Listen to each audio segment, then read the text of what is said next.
Hi there and welcome to the latest episode of Pat's Procrastination, brought to you by the Pat's Propaganda YouTube channel. Please do not forget to be subscribing to said YouTube channel. So, welcome in folks to week 5, episode 38, the post-game recap wrap with myself, Clazzy Clare, and himself, Chudders. So, not the greatest of games. How are things with you? Well, as I said the other day, it's a good job we weren't recording on Sunday because I was fuming after that rubbish show of football that we watched. That was pretty. I think that's as bad as I've seen. I don't know if I agree on that one. Maybe, I'm not sure. You know how bad my memory is. I didn't come away from the game thinking that's the worst thing I've ever seen. I'll be honest with you. I may put that down to my very poor memory, but who knows? I'm genuinely fine. I know you've got, you know, people are now sitting in for 20 odd minutes of just ridiculously grumpy Chudders. That's on another level of grumpiness. I believe that we're going to end up sampling, because Chudders is always grumpy anyway. But I think it's going to be on the next level, whereas I am technically fine. I hate that they lost, of course, but I am way better after that loss than I was after the Jets loss. Don't really know why. Maybe this has got something to do with my caffeine intake. I am uncertain at this stage, but I don't know. I feel like it's year one. This is going to happen. You know, we're going to have all this kind of ifs, buts, and candy nuts. It feels like it is the rebuild year one, because what happened since Brady to now, it's all part of that, and then some of that, and then that one. And now we're in a situation where this coaching staff, this is the coaching staff's first year, this is Jacoby's first year as his journeyman, you know, this is Drake's first year on the bench at the moment. Now there are people sitting at home that don't agree with me, and that's completely fine. I always say in this show, you fan your way and I'll fan mine. I'm not being delusional. I'm not incorrect by saying it's the first year for Mayo and stuff like that. How am I wrong? Is it not his first year as a head coach? Am I incorrect in saying that? First year as a head coach. Well, then, I'm choosing to look at it like that, and I don't think that's incorrect. I mean, they've got to improve. We know this. It's bad. It was a bad showing against the Finns. I've got in my notes some terribly poor coaching notes. But I don't know. I'm okay. Maybe I'm just choosing to be okay. I don't know. I'm not naive. I know the problems they've got. We've got the goods and bads list and all that, and we talk about it. And I think it's unfair to say that I don't talk about the bads, because I do. I just still try and have some belief, and that's what keeps me in the positive way. As you asked me on a show previously when you said, are you delusional, or do you realise that this, you know, when they lose sort of thing? And it's no, I do. I see all the bad. I'm not blind to it. I'm not a complete ditz. So it's just okay. What's on your good list from Sunday then? We move some post-it notes around. Not much good. I liked watching Pop Douglas. His second quarter, like the way I was very enamoured and amazed at how far he can leap when he's got the ball, when he's horizontal. That was quite funny. It's good. Yeah, there's not a getting extra yards even after contact. Yeah. What do you want? See, look, now you're doing this to me. You want the goods first, or you want the offense versus defense first? We had a structure that I was happy to mix up last week, and you didn't want to. Offense goods. You didn't want to mix up the structure last week, so you need to make your mind up, Mr. Grumpy. Offensive goods, Pop Douglas. Is there any others? Not especially. I thought Stevenson did all right. To be fair, 12 yards for 89. Obviously, he didn't drop.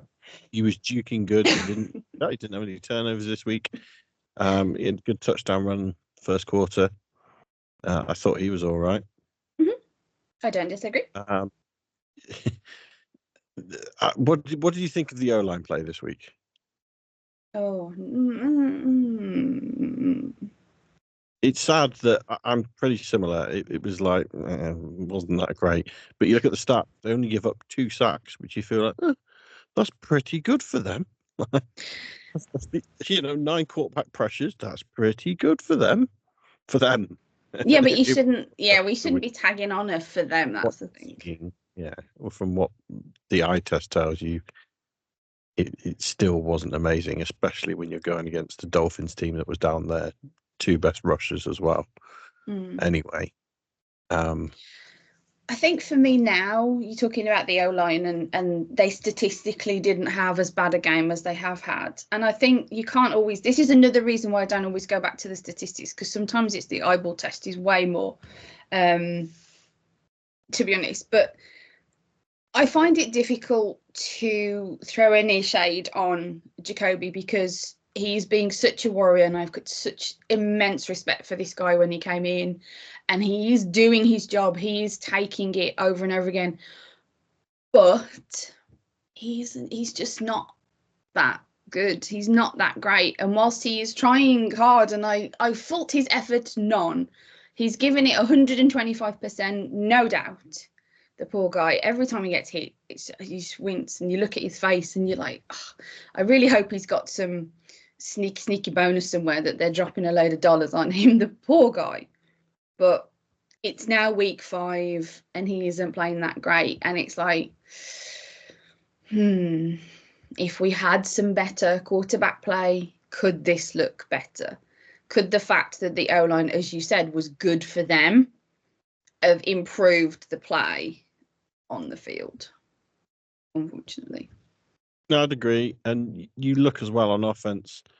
I should have looked the stats up. I didn't, but eyeball test the number of it was the number of false starts or alignment penalties that ended up taking drives backwards, as you saw when they got into the red zone goal line almost, and they were ended up 4th and 15 because your man Hunter Henry.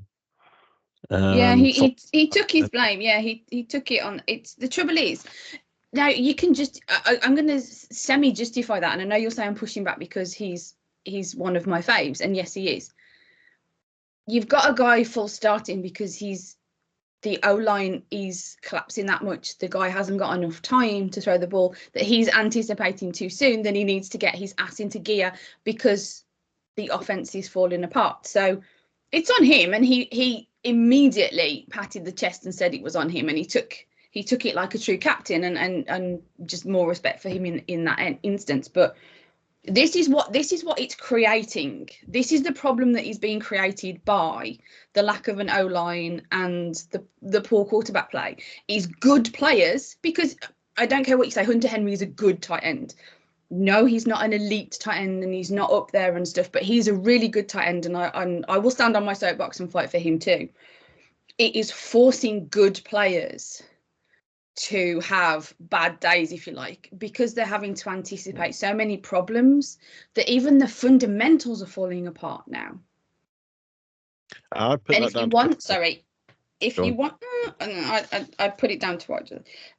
wanted the number of penalties. The number of penalties was 12. They had 12 against them, the Patriots. Yeah, and I should have looked up how many was on the offense, and I think there was a couple declined as well when they were on third down or something as well. I'm afraid. They were given short fields as well by defense, special teams, turnovers, and they couldn't really take advantage. You couldn't score more than 10 points at home. I know. It was pretty bad. Very bad, I would say, to be honest. I was okay, and now I'm in a mood. Well done, Chudders. Look what you did. How bad the game was is all I did. You're right when you're listing off there's O-line issues which could well be factoring into the heads of players around them, and they're not adjusting appropriately. That's not going to change much, as we know. They're unlikely to go and rectify that in a significant way at this part of the season. The other element you brought up was quarterback play. That could be rectified. And as we've discussed, we assume it could. No, wait. It might not be any different day 1, day 2, day 3, or game 1, I suppose. Game 2, game 3 of the Drake May era. But the point is, he would be in and would be learning, and the idea is his trajectory would be on the up, and he'd be okay when I'm seeing this alignment, then this is my adjustments I'm making when the pocket's collapsing. The first time he's getting hit, okay, the second, third times, or seventh, eighth time, maybe he's moving out of that pressure. He's finding some space to use his legs, or he's adjusting and doing some quick slants or something instead. The idea being it's progressing his game. As we all know, we're not seeing that. He ain't getting in the games. Now, this is the point. We point to Schefter's tweet, or X, or whatever they're meant to be called now. It does point that there is a chance that Drake May could be starting this weekend against Houston. Okay. Go on, you giggle. No, it's just he could. Of course, he could. He could have started the last few.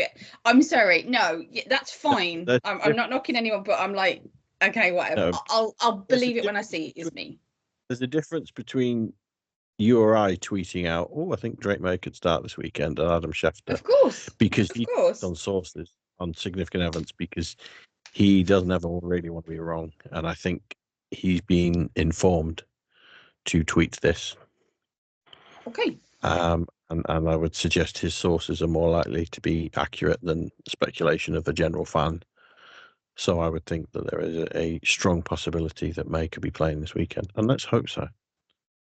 As selfish as it is, just because I want him to be starting when we go to the Jags game in a couple of weeks. So I really hope that his journey starts now. I wish it had started 5 weeks ago, let alone this weekend, but hopefully we're finally getting there now. I do want to quick on the offense. You mentioned Stevenson because of obviously his touchdown and stuff like that. On the first quarter touchdown by Stevenson, sorry, the only touchdown actually, Boutte with the blocking. I liked that he's working hard to try and keep his position. Now, I don't know if he's one of the wide receivers I want to keep if I had to list off. I'm not really sure. I haven't looked at it recently. But yeah, I thought that was good. If we just pinpointing plays and stuff like that, it was something that is good to see from a young wide receiver. Yes. To do your job. You got a blocking assignment, you're doing it effectively. Yeah. That's what you want to see. Yeah, and Pop Douglas, he had a good enough game without really, truly setting it alight. I think 6 of 9 for 59. It was all right. There wasn't really many standouts, I didn't think, in the passing game, but he was probably the best option. It's very difficult to talk about how good the wide receivers and tight ends are playing when you've got a collapsing O-line and not very good quarterback play. It starts at the back, if you like, or the middle, whatever I don't know what you want to call it, but it starts there. And this is why I've, banged my soapbox for the last several years of how important offensive linemen are. How key offensive linemen are, how important it is. So when they do draft them high and stuff like this, granted they draft the wrong ones, but when they draft high, it's because they're important. Strange, because they were listening to you and taking a offensive line. No, don't throw that at me at all. I was in a really good mood before we started this show. Just for the record, I was in such a good mood, happy to do the show, fine, okay with the loss, didn't enjoy it, but was completely fine and completely optimistic, and things are gonna, But and a loss I'm okay with. An actual losing a game of football, I'm okay with. I'm expectant of that a lot this season. I want to win. That's not saying I want to be losing. But I'm accepting that's going to be the likely fate of most of these games. It's how poorly we're playing and the trajectory. Not denying it. Yeah. We're getting worse. Yes, you started off saying we're year one of this coaching regime of Mayo as a head coach. We're year one with May on the bench. Let's hope there's not a year two of that. But I know what you mean. We're year one of a new quarterback, a new system. Everything else, it's all fresh, restart. Yeah, okay, whatever. We're now 5 games in, and we're getting worse and worse and worse and worse. Yeah, no denying that. Particularly on offense. That's not good. That's not setting up well for the future. That's not setting up confidence in a coaching structure, in confidence in an offensive system, in your O-line, in anything. It's the trajectory is in the wrong direction. That's not denying that. That's what's upsetting me and angering me more than the actual result of losing a game to the Dolphins. Also, the style of loss. The Dolphins must come away thinking like, "Jeebus, I don't know how we won that game," because a lot of the time they were even worse than us. They were really bad. Give it to them, maybe. They must come away again. How do we win that game? I don't know. It's and especially with the Bills, with Jets losing. If you'd have won that game, you could have even had a weird argument of like, oh, well, we're second in the division now. We're only one win behind the Bills. This is a strange position to be in, considering how badly we played, and we've got potentially our best player in the team yet to join it. You could be even looking at, weirdly, some positive outlook on it, whereas now you're bottom of the division and you're not even looking good for that one win you had. It's it just doesn't bode confidence. Let's move this negative train along, because it's getting people aren't going to want to listen to this. They're not going to watch the game, and then they're not going to want to listen to us. So if we're not careful, so defense. What pleased you about the defense? Gonzalez on Hill was good. It feels like that to me was a bigger key, because obviously the Finns divisional rivals, that sort of thing. So they play him at least twice a year, that kind of thing. And it feels like they unlocked something in regards to that, because the Patriots have always seemed to have struggled against the Finns. We kind of don't know why sometimes. Sometimes we do, sometimes we don't. But ultimately, it feels like sort of something unlocked there, that we've got this weapon now, if you like, for want of a better term, that may be useful against one of their weapons. And for me, I know it's only a very small thing and you're really sort of putting a microscope on things, but we are trying to find the positives. And for me, that was very buoyant for the future. Oh, look, they've solved the riddle of Tyreek Hill, possibly with Christian Gonzalez. So I quite liked that. And you don't quite agree by the look on your Facebook. I nearly swore then. When do you ever agree with me? I think Gonzo had a good game. I mean, it's nearly a mirror of Douglas's stats, and we think Douglas had a good game. 9 for 6 for 69 yards. Tyreek Hill's stats. Again, eyeball test. You're doing the numbers again. But what I'd also say, the big, they had Huntley as quarterback. They didn't have functioning. Their quarterback was as good or as bad as yours. No, yes, so if you put Tua back there, is Gonzo going to look good if Tyreek Hill now is catching bombs 40 yards down the field, scoring 60-yard touchdowns? Which I'm not saying he definitely would have. I think Gonzo had a good game. All I'm saying is you've got to be careful comparing how well he did against Hill when Hill didn't have the same opportunities he's going to have with his normal functioning offense. Of course, but he looked like he played well. So you're asking me, what am I happy about on the defense? I'm trying to be like, reflect your brand new Patriots light over there and throw some light on it. But you're just turning it off at every opportunity here. But yes, what you're saying is not wrong, but we can only go on what we saw. We can't go on what we might see. So what I saw was that, and I was happy with that. I liked that. It gave me some confidence in that. I hope it develops going forward, of course.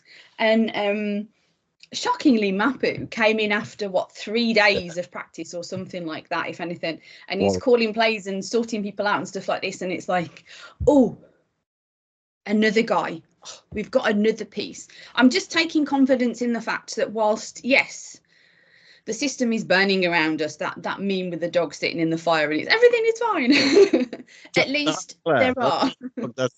I'm not calling you dog here, but that's Claire sat in the fire of the Patriots season.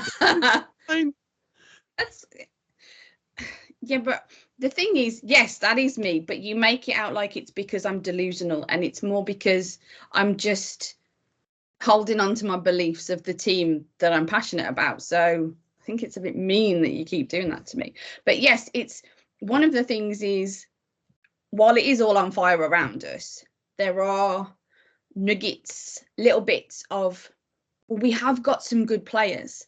It isn't all falling together nicely, no, and the defense didn't play great and things like this. No, I get it. But we do have some good players. We do have, we are seeing Pop Douglas. We are seeing Gonzalez now. Mapu. White, it's a bit shaky because it's like he's one of those, not sure where he really fits and stuff like that, but there is the end result is he's a really good player.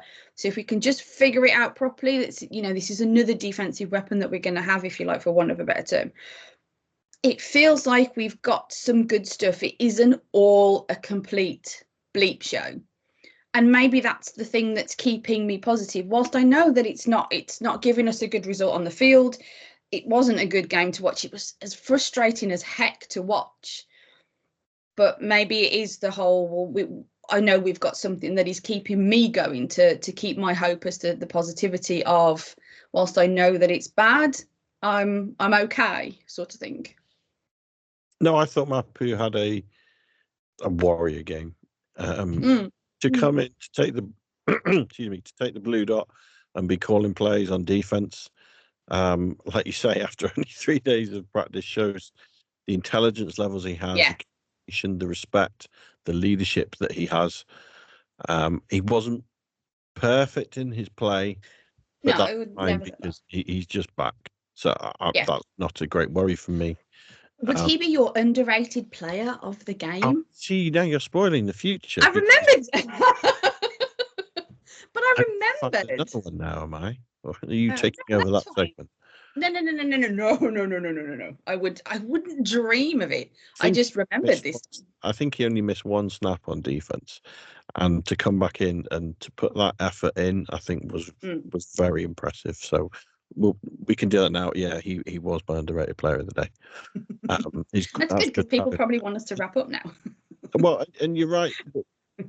The nuggets of positivity but it's almost painting the picture of what if, or you're not certain about the future. You're just projecting a positive picture of it, in as much as if you've got White, Barmore, Bentley back, Mapu, Gonzo, another name that we're going to have to discuss in a minute that we thought would be another element you'd put in that, but possibly won't be now. There was a real strong defensive unit there that you think you can build around. You could get some complementary pieces in. Even Tavai's been playing well as well. Yeah, a strong defense. And I guess this probably leads us on. We should briefly mention Peppers, who we thought was going to be a key cornerstone of the defense, a leadership piece. And it looks like he's probably not going to play for the foreseeable future. And depending on how the severity of charges and I guess guilt, possibly not returning to the Patriots, I would think. He was injured. He wasn't due to suit up on Saturday, so he was out anyway. I'm not saying an excuse at all. I'm just saying he was out, so they were looking at a possibility of not having him for a little while. And there's other things that have come out in regards to the other party, the accuser, of said situation. If anyone isn't aware, he was arrested on Saturday night, I believe, on assault and battery with a dangerous weapon, strangulation and possession. So it doesn't look good for the rap sheet of it. But as I said, there's been information come out on social media in regards to the accusing party or the victim, the possible victim in the situation. So it's a lot still uncertain at this stage. But yeah, you're quite right. It may be that they are now looking at a season without Jabril Peppers as well, which would be very unfortunate, considering Duggar is also injured and the departure of Matthew Judon. You are looking at a defence that was very aggressive, very dominant and very strong, that is now down to its last few people. Okay. Yeah, I'd forgot to mention Duggar on my list of strong defensive players. I think they have got a strong defensive unit there. I think Covington maybe he's obviously still learning. There's a bit of scheme and nous maybe. But I'm happy with his learning journey. He's got to get there. He's got to learn to now be the leader on defense. So why are you okay giving him time, but you're not okay giving like the likes of AVP time? Because he's not this isn't the first time he's been an offensive coordinator. It's the first time he's been a play caller. It's not the first time. He's just not done it for a while. He's only done it in single games. It's also about scheme and the experience around on offense. I'm not saying I disagree. I'm pushing back as to why is all. This is also slight speculation, but there's been a lot of talk that the reason the Patriots haven't cut over to May yet is because Van Pelt and McAdoo and McCarthy aren't certain they want to pull that trigger yet, because they know as soon as they do pull that trigger, then not only does the clock start on Drake May, but it starts on them. Because if that's not a success, then it's on their heads almost as much as it's on Drake May's head. I can't see how what's going on now isn't on their head, though. Well, because they can say, oh, we're still waiting for our main piece to be ready. We're sat here now going, that's all right. The offense isn't great, but, we know we haven't got a great O-line. We know we haven't got our number one quarterback yet. So we're all giving it caveats of, well, we can't really judge yet until we get the full picture. And they know if from day one we'd had May and this is how it had gone, there would be a lot more pressure and going, hang on, not developing. Now, personally, I'm looking at it. Why is he not ready?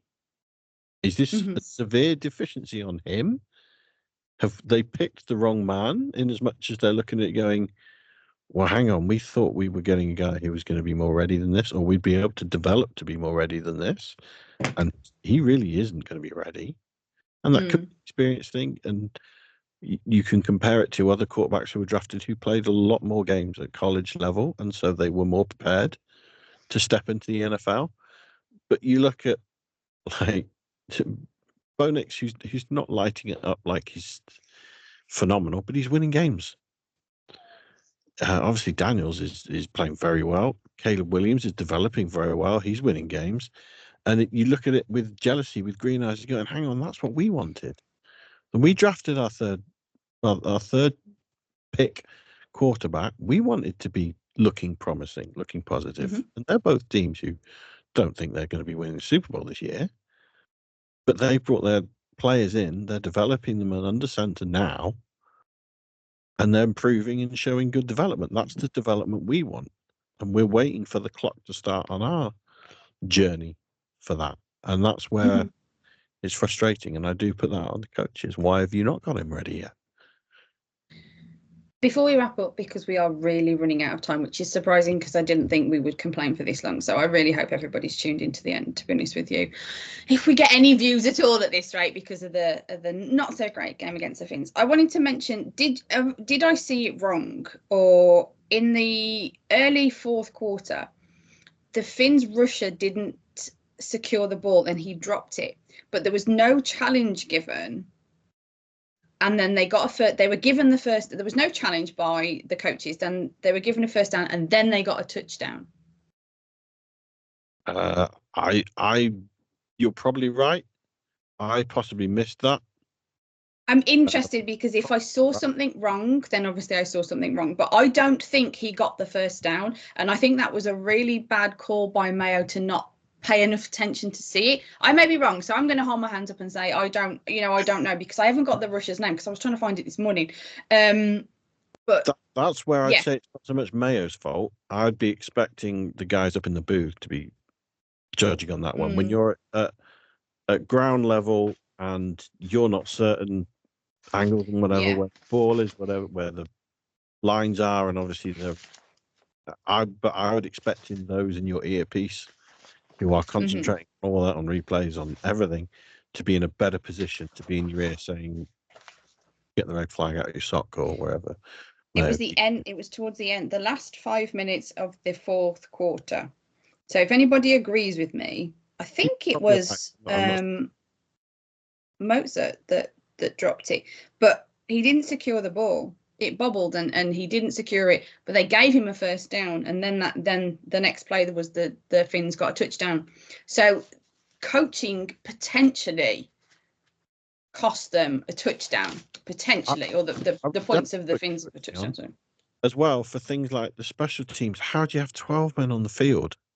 For punt coverage, you had delay of game on a punt, which is ridiculous when it wasn't one of the, a deliberate one because we're at midfield and we want to go back 5 yards and give ourselves a little more room for the punt coverage team to get down there. It was just poorly executed. Now, that said, conversely, they then blocked a punt, which is brilliant. Yeah.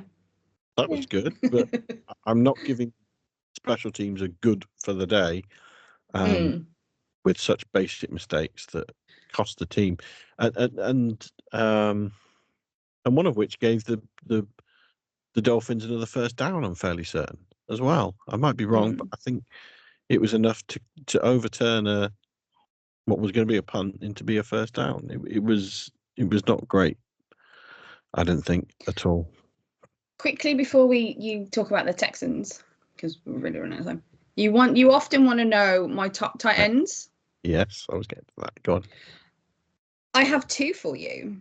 Okay. I have Gesicki chasing down the returner in the Bengals-Ravens game for about 85, 90 yards, which was, that was some good tight endage. And also Brock Bowers 3 minutes into the Raiders game with a dominant touchdown. It was good. There you go. Saw those on Red Zones. That was Red Zone Claire on Sunday, to be honest with you. Lapping up the tight endage, shall we say. So, yeah. What about Jonnu Smith? No. 5 of 8 for 62. No? No. You got more yards than yours combined. No. I was never on the Smith bandwagon at the beginning, and I'm still not. So you're not going to convert me, whatever. So quickly talk about the Texans. You literally have a minute. Ours combined. Sorry? Even though he did better than Hooper and Henry combined. I don't care. Doesn't that matter, does it? How, generally speaking, we've discussed O-line rushes. How are you on the tight ends this season? Hooper and Henry. Oh, no, I think we've got two good tight ends. I just don't think it's the offense in general. I think if they were being able to be utilised a little bit more. So it's just me needling you because genuinely I don't pay the same attention to them as you do. How has their blocking been? Because I know that's something you do look out for. I do, and now you've got me on the spot because I don't remember paying any attention to blocking on this game, to be honest with you. No worries. In general, overall this season, I'm happy with our tight ends. I'm just not happy that it's the offense is the offense, I guess. So Texans, moving on, 4-1. 1 o'clock. I think it's going to be a loss. I'm hoping it's the start of the Drake May era. The result of the game, as I said, and I keep banging this drum, I'm losing to the Texans, who were a playoff team last year and look good again this year. That in itself won't surprise me if we lose the game. What I hope we get is Drake May and his development. It doesn't have to be perfect day one. We'd love it if it was. But let's see him get in. Let's see how he can deal with pressure. Let's see how he can hopefully use his legs. How's his progressions? How's his reading of the game? How's his adjustments? Let's start that journey. That's what I want to see. It doesn't have to be perfect. I just want to see it start and see him learning on the job.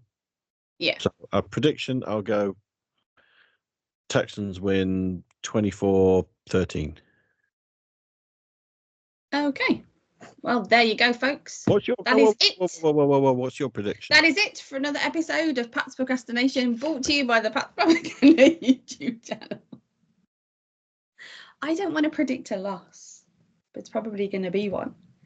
But I don't really want to predict one, so there you go. Pardon? If you like. But we're running out of time anyway. It's literally 1 minute too. So from this very early Tuesday morning, as I said, Pat's Procrastination, episode 38, week 5, the post-game recap wrap show, brought to you by the Pat's Propaganda YouTube channel. Don't forget to be going over to patspropaganda.com for all the swag, the articles, and obviously the links to this show if you so want to watch. So until after the Texans, as they say, tune in next time, folks. And as always, go Pats. Left G.